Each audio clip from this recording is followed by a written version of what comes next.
Ukraine has endured a lot. I mean, he really has. He's endured a lot, and we've endured it with him. To be honest, it's been a long time, and I think we're making great progress. So we're going to be talking about that today. We'll be talking about what took place yesterday with my phone call with President Putin, and I think that things are coming along pretty well. It began with Alaska, where I think certain guidelines were discussed, and we want to see if we can get this done. This was long ago into the Biden administration. I came here and we inherited this, and we'd like to see if we could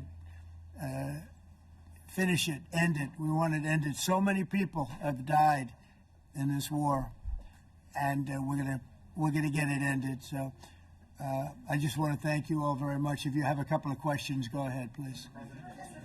In fact, before I do that, let me just ask the President to say a few words. Thank you, President. Glad to meet you again, Mr. President. Thank you very much for the invitation. Again, my congratulations with your successful ceasefire in the Middle East. Thank you. Yeah, and you did it, and I think this is a momentum to finish Russia's war against Ukraine. I think that, yes, we understand that Putin is not ready. I think not ready, but I think that I'm confident that with your help, we can stop this war, and we really need it. We see that they don't have successful steps on the battlefield, and it's good. I think that their army is weak now, but a lot of losses. They have a lot of losses in economy and people, and I think this is a very important moment. And I wanted to thank you, Mr. President, after our phone calls. Yesterday I had a good opportunity to meet with the big American energy companies, and they're ready to help us. Yes, after all these attacks on our infrastructure, Russian attacks, and etc. And I had also meetings, thanks to your team. We had meetings with a good military companies. We spoke about air defense, and I want to share it after with details where we are. Thank you. Thank you so much. Thank you very much. And I think it looks beautiful in his jacket. Yeah? It's beautiful. I hope people notice. It's a good. It's actually very stylish. I like it. Yeah, please go ahead. Under the Biden administration, the White House was fearing of a possible escalation. They were not allowing the Ukrainians to strike into Russia, fearing of this escalation. Yeah. Would your administration allow Ukrainians to strike deep into Russia? We're going to be talking about that. That's something we'll be talking about. You're right. It's an escalation, but we'll be talking about that. Mr. President Zelenskyy join you in Hungary to meet President Putin? Because it's a leader that we like. We like Viktor Orban. He likes him. I like him. It's a country that's a safe country. Done a very good job. He's been a very good leader in the sense of running his country. He doesn't have a lot of the problems that other countries have. And so we've decided that we'll be going to be with Viktor Orban, and he will, I think he'll be a very good host. President Trump. It's in Hungary, yeah. We're doing Hungary, yeah. With Putin, trilateral meeting, or is it just you and Putin? To be determined, but I would say most likely it's going to be a double meeting. It'll be a double meeting, but we will have the President, Zelenskyy, in touch. There's a lot of bad blood with the two presidents, and I'm not speaking out of turn when I say it. It's a very difficult situation. You know, we just settled the war, and after thousands of years, I guess, people say anywhere from 500 to 3,000 years, and I was in rooms, as you saw, because you were with me, a lot of you were with me last week, with leaders that didn't like each other, but they were able to get along. These two leaders do not like each other, and we want to make it comfortable for everybody. So one way or the other, we'll be involved in threes, but it may be separated. President Trump. Mr. President. President Trump. Was he what? What if President Where are you Putin from? From Ukraine. You actually had a Okay, conversation good. with me Good, in yeah. Hague. What if Mr. President Putin doesn't agree to peace in Hungary? What do you do then? Do you have Well, let's steps see what planned for happens. that? I mean, you know, what if? I think he will. I think that President Putin wants to end the war, or I wouldn't be talking this way. I think he wants to end the war. I spoke to him yesterday for 2.5 hours. We went through a lot of details. He wants to get it ended. I think that President Zelenskyy wants to get it ended. Now we have to get it done. President Trump, Kara Castro-Noble from Lindell TV, and although I love asking you questions, today my question is for President Zelenskyy of Ukraine. Go ahead, please. Thank you. Our President Zelenskyy, President Trump, just brokered a peace deal in the Middle East that all Americans, both sides of the aisle, are very proud of. But to meet that deal, both sides had to make concessions. Our president has stuck out his neck in many ways to make a peace deal for your war as well. What specific concessions are you willing to make to end this war with Russia? Will you give up joining NATO? Americans have foreign war fatigue, and our president, as he said, we need our Tomahawks too. To me. Yes, you, Okay. President Zelenskyy. Thank you What very much. concessions will you That's some question, right? So many Thank questions you. in one. Thank you very much for your question. First of all, I think we need to sit and speak. The second point, we need ceasefire. Even now, you see in the Middle East, it's very difficult to hold ceasefire. Everywhere, in every war, it's very difficult. We want peace. Putin doesn't want. That's why we need pressure on him. We will speak with President today what we need. We understand what we need to push Putin to negotiation table. And as I said previously, so we are ready to speak in any kind of format, bilateral, trilateral, doesn't matter. Matter just peace. This is important. And we don't speak about NATO or NATO. For Ukrainians, it's very important. Of course, it's our decisions of allies to decide where we are. But are you willing to give Yes, up but joining the NATO? most important thing for people in Ukraine, which are under each day's attacks, to have really strong security guarantees. NATO is the best, but weapon is very important. Allies on our side is very important, and between us, for us, bilateral security guarantees between me and President Trump is very important. I don't know, we didn't speak with details about it, but this is the most important document because United States is very strong. Sir, President Trump, you are the middleman right now, hoping to end this conflict. Who is doing a better job negotiating, President Zelenskyy or President Putin? I think they're both doing a great job in that sense. We have to get it done. We've got to take some of the hatred of each other. You know, they don't like each other. I say that in front of President Zelenskyy, but I say it in front of President Putin too. They have tremendous bad blood. It's really is what is holding up, I think, a settlement. I think we're going to get it done, and we have to make it long-lasting. As I said in the Middle East, everlasting, right? Everlasting. And the Middle East is a much more complicated situation. You know, we had 59 countries involved, and every one of them agreed. And it's, you know, it's sort of amazing. Most people didn't think that was doable. This is going to be something I really believe that's going to get done. I had a very good talk yesterday with President Putin. I think he wants to get it done. President Zelenskyy, right behind you.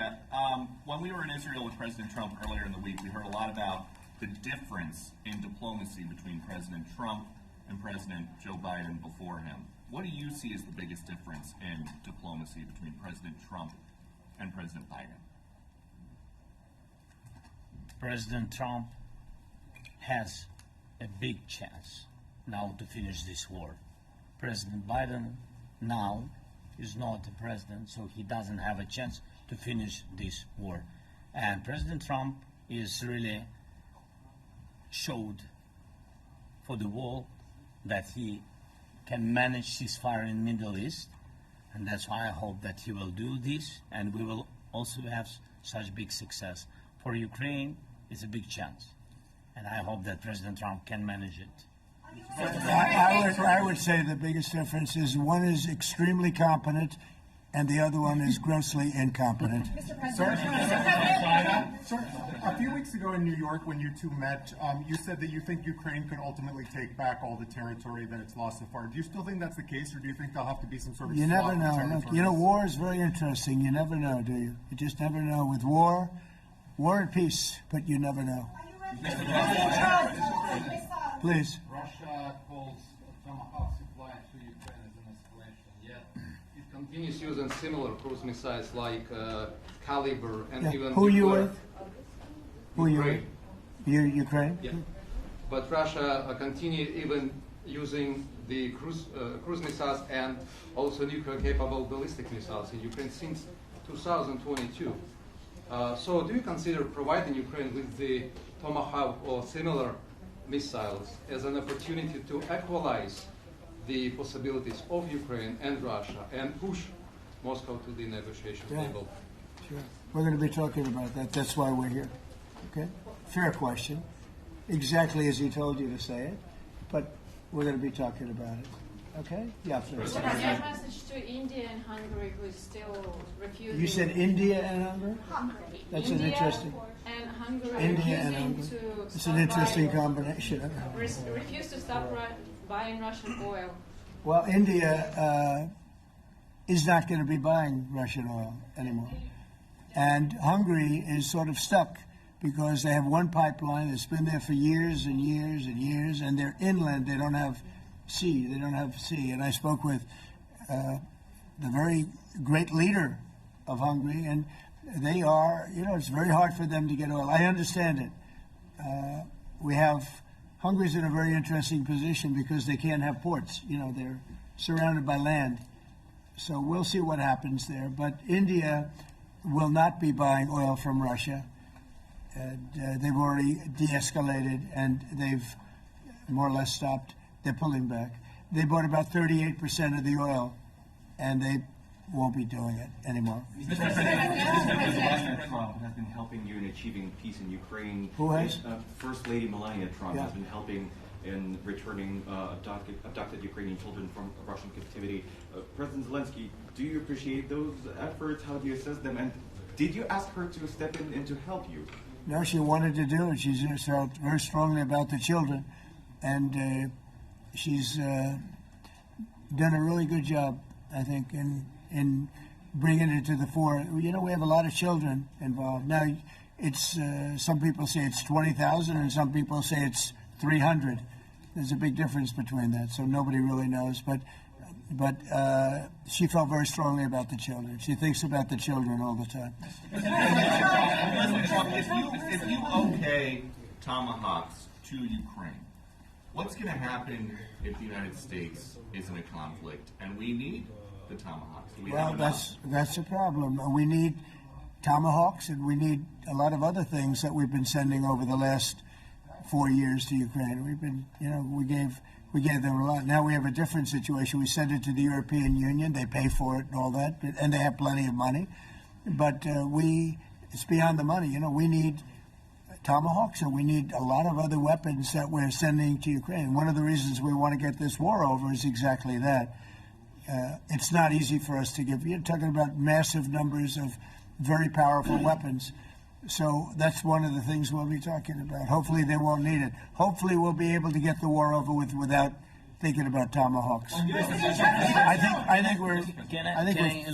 think we're fairly close to that. Yeah, go ahead. President, Yeah, please. Just to understand. So for today, of course, we want to finish this war, but the war is another technological war. You don't use just Tomahawks. If you want to target a military goal, you need thousands of drones. It goes together with such missiles. Ukraine has such thousands of our production drones, but we don't have Tomahawks. That's why we need Tomahawks. But the United States is a very strong production, and the United States has Tomahawks and other missiles, very strong missiles, but they can have our thousands of drones. That's why where we can work together, where we can strengthen American production. And so just so that I understand, so you're suggesting kind of a trade. If President Trump okays Tomahawk missiles to help you, launch. Yes, it's into about Russia, military goals. then It's you only would about let- military goals. Right, but then you would authorize some kind of an exchange where Yes, of the course. US gets Yes, we Ukraine. have proposition. Yeah, we have great proposition with our drones. President Trump, I don't mean to be brokering an arms deal here, but is that something that you'd be interested in, Ukrainian drones? We are, yeah. We have a lot of drones right now. We build our own drones, but we also buy drones from others, and they make a very good drone. I mean, drone warfare has really come to the fore over the last couple of years because of this war. I will say, there's nothing like the jets. You know, we knocked out a lot of drones in Israel. We were knocking them out for Israel, and we were doing it with extremely fast and powerful jets, following the drones and knocking the hell out of them. So, you know, we know a lot about the drones, and we know a lot about the great jets, the great ones. The ones, well, and the B-52s, which were totally they were stealth. They were undetectable. So we have a lot of different weapons. And, you know, I have an obligation also, though, to make sure that we're completely stocked up as a country, because you never know what's going to happen. In war and peace, right? You never know what's going to happen. So we're going to be talking about Tomahawks, and would much rather have them not need Tomahawks. Would much rather have the war be over, to be honest, because, you know, we're in it to get the war over. We're selling a lot of different types of weapon, as you know, to the European Union. We're not in it for that. We're in it to get it over. We're losing thousands of people a week. Thousands of people, Russian, Ukrainian, and mostly soldiers. I mean, mostly soldiers. But we're in it to see that end. And if we can end quickly, and I think we can. I mean, I had a very good talk yesterday. We're going to be talking about it. But I had a very productive talk yesterday with President Putin. We'll see what happens. But the war in the Middle East was far more complicated. We got that one done. And I think we have a good chance. I think President Zelenskyy wants it done, and I think President Putin wants it done. Now all they have to do is get along a little bit. Can you give us an update on the trade negotiations with China, or perhaps Secretary Best? Yeah, I will, and I'm going to let Scott do that. But I think we're doing very well. I think we're getting along with China. China would like to have something. As of this moment, we'll be meeting in a couple of weeks. We'll be meeting in South Korea. You think myself. Go forward? I think so. It looks like it's going forward. I think so. They want to meet. We like to meet. I have a very good relationship with President Xi, and we're going to see what happens. But, you know, for years we were taken advantage of by China very badly. We were losing hundreds of billions of dollars a year to China. We really built their military, if you think about it. The kind of money that presidents allowed to be lost to China was just insane. And then when I came into office, as you know, I put very severe tariffs, and we took in hundreds of billions of dollars in my first term from China.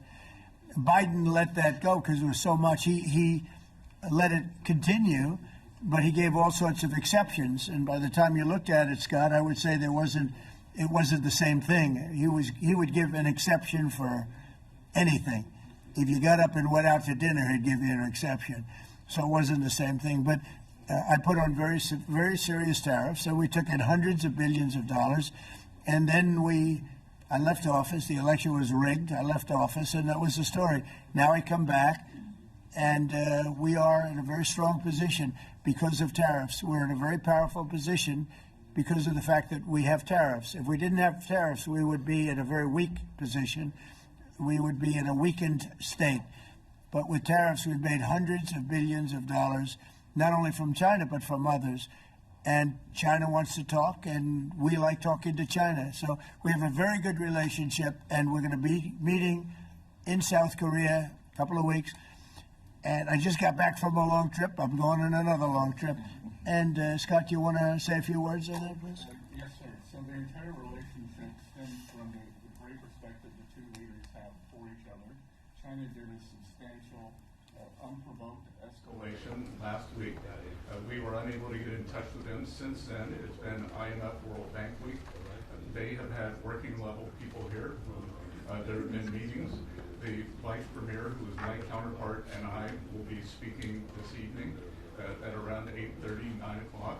And then he and I and a delegation will meet in Malaysia probably a week from tomorrow to prepare for the two presidents to meet. So I think that things have de-escalated. We hope that China will show the respect that we have shown them.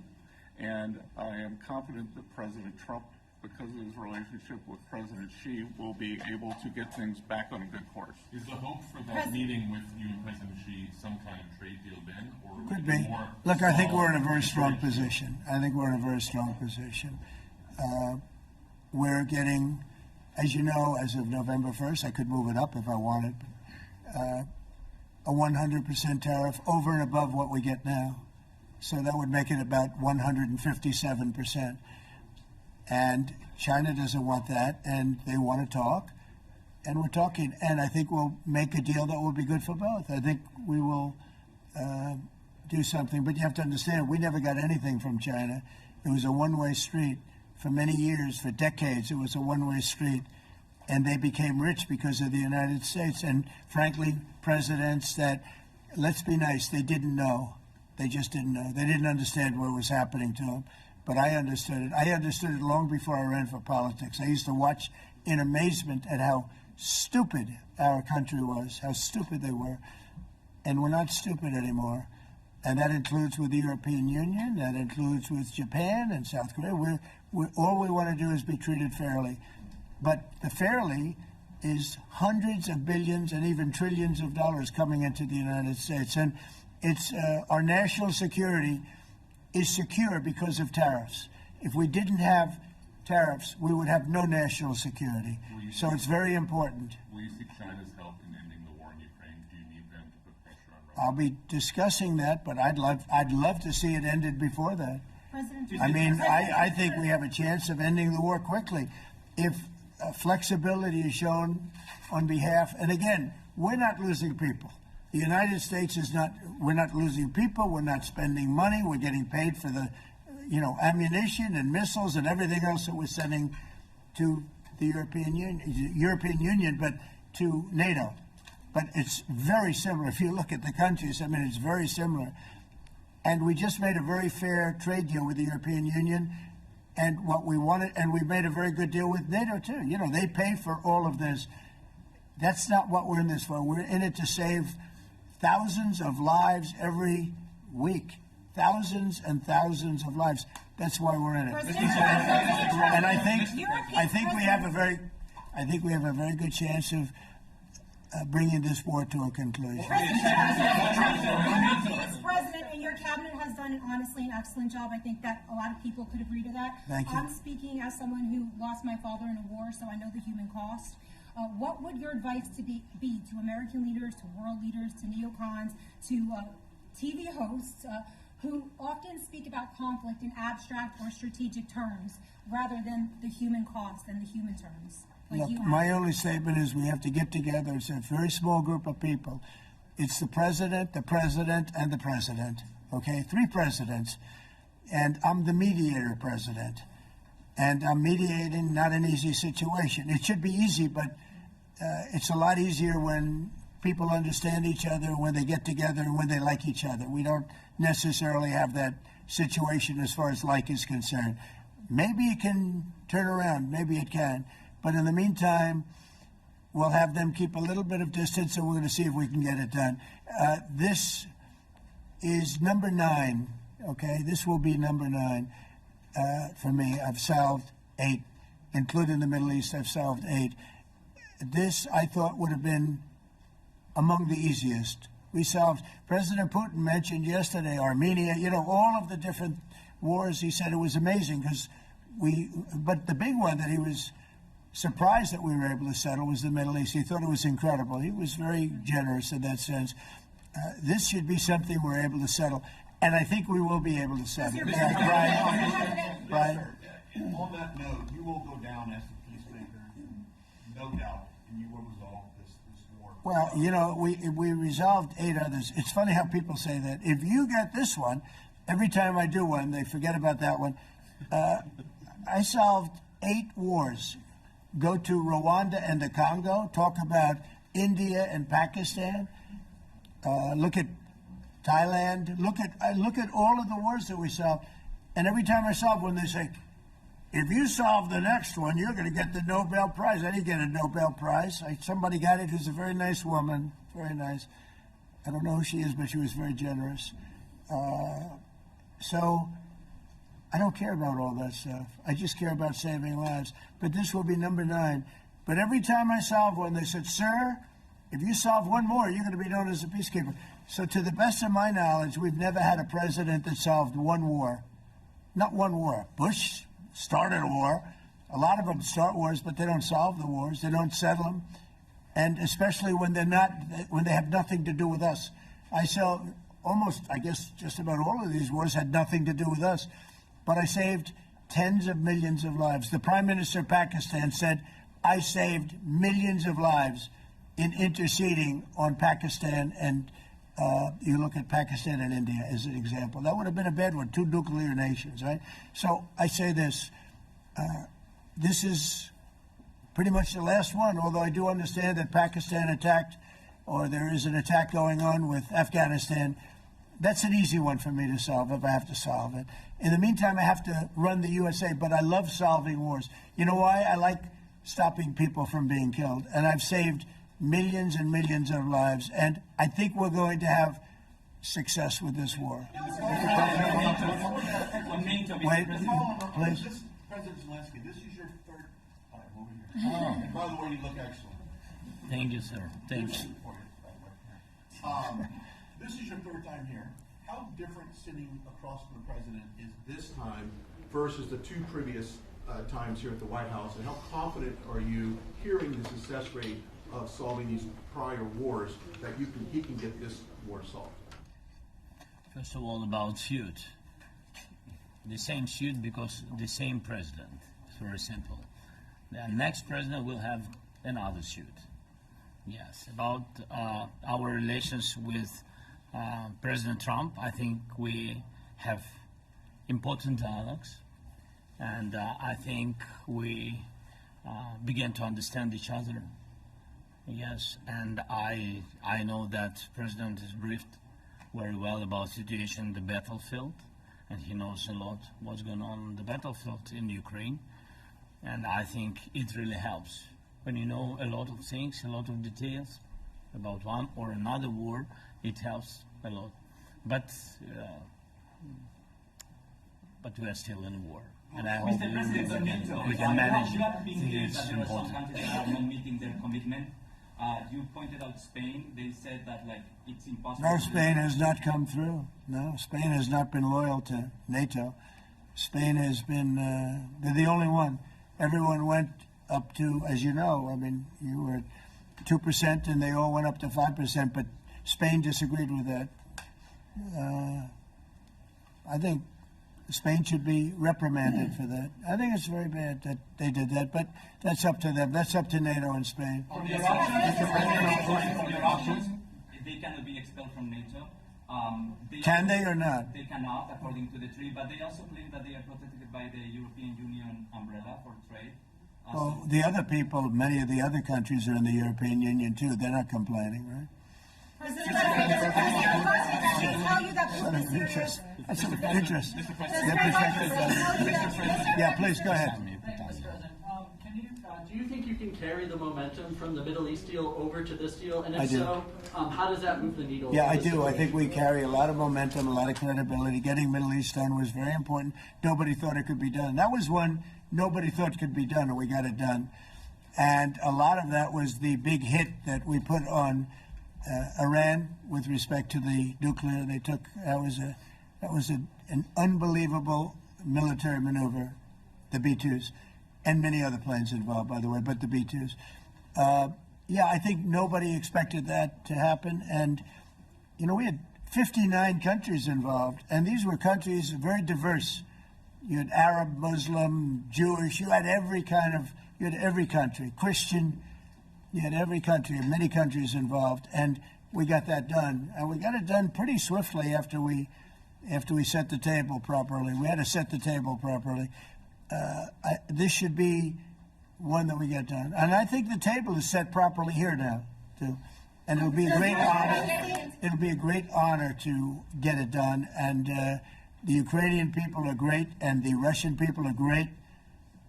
And obviously, they have much in common, as we understand. They have a lot in common. So it'll be a great honor to get it done. Yeah. On Venezuela, there are survivors from your latest boat strike. What happens to those survivors? Well, I'll ask Marco to discuss that possibly. Yeah, it's well known there's an ongoing narco-terrorist operation the United States has been conducting. As far as details of any recent strikes, we're not prepared here to announce all those details, but you'll get that information here very shortly. And how are those survivors when these are meant to be lethal attacks?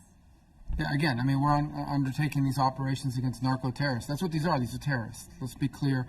And but as far as the details of any recent operations, when we are prepared to announce those, we will, as the president has consistently done. So you may get something on that later today. Let me ask you, that was in a submarine, right?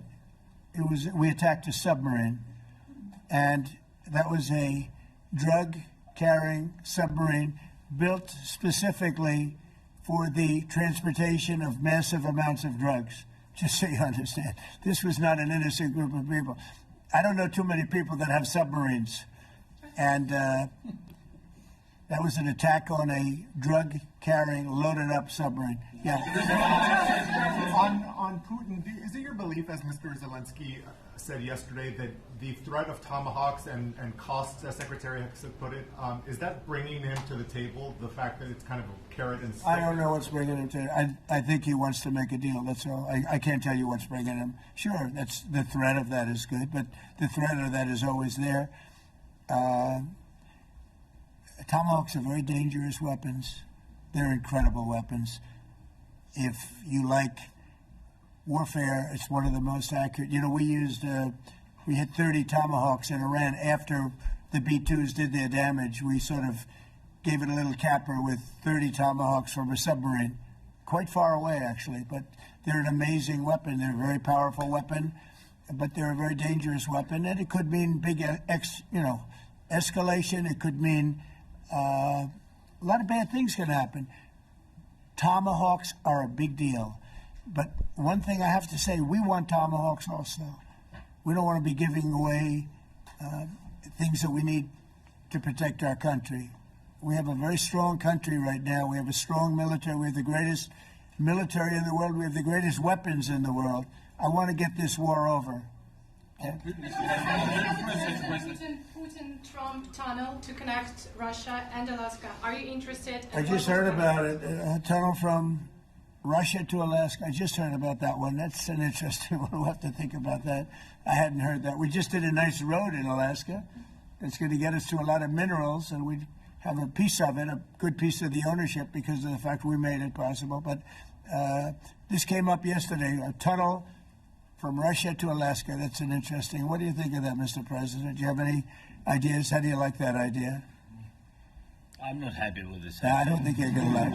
I don't think he liked it. I don't think he liked it. President Trump, do you think that Vladimir Putin, do you think that Putin is your guidance? Well, we had a senator that wanted, remember, from Hawaii, she wanted a tunnel from the mainland to Hawaii, and she said, well, we can't do that, so we're going to build a railroad to Hawaii. Do you remember? She's a current sitting senator, a Democrat. She wants a railroad to go to Hawaii, right? You know who that is, right? She's another beauty. Yeah, please. On your meeting with Putin, aren't you concerned that maybe the Russian president is trying to buy himself more time? Yeah, I am, but, you know, I've been played all my life by the best of them, and I came out really well. So it's possible, yeah, a little time. It's all right. But I think that I'm pretty good at this stuff. I think that he wants to make a deal. I made 8 of them. I'm going to make a 9th. I think he wants to make a deal. Well, I think that he should have won the war in a week. Yeah, I do think. And if we didn't give the anti-tank missiles, as you know, the javelins they call them, they got stuck in the mud. They would have been in Kiev very quickly. They were heading to Kiev, so you know, in war, you have a lot of luck too. You know, weather has won war, and the cold and the heat and all things take place in war. But that was a very interesting moment when the tanks started rolling and some brilliant general said, let's go through the mud instead of going down the highway, right? So they got a little bit lucky. But you know where they really got lucky? I gave javelins.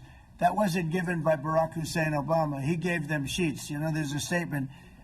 Obama gave them sheets, and I gave them the javelins. And the javelins are a devastating weapon.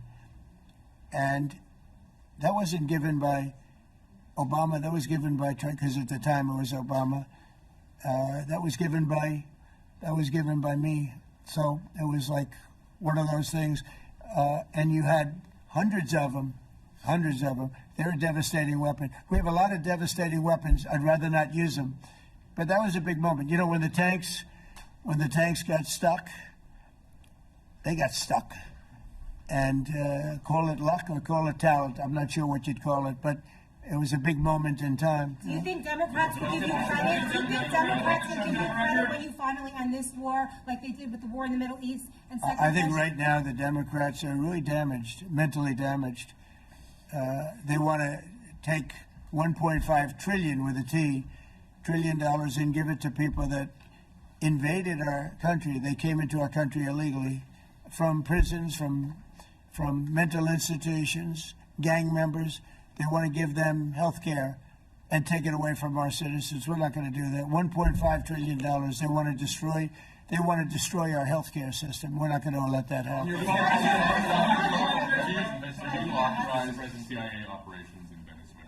Well, I wouldn't say that, but some interesting things are happening around the world, I'll say that. Mr. President, it has been reported that Maduro offered everything in his country, all the natural resources. He even recorded a message to you in English recently, offering mediation. What should we do in order to stop that? He has offered everything. He's offered everything. You're right. You know why? Because he doesn't want to fuck around with the United States. Thank you, everybody. Thank you, everybody. Thank you, guys. Thanks, guys. Let's go. Start moving. Thank you, guys. Let's go. Thanks, guys. Thank you, press. Thank you, press. Thanks, President Trump. Thank you, Ken. Good job. Thank you, guys. President, what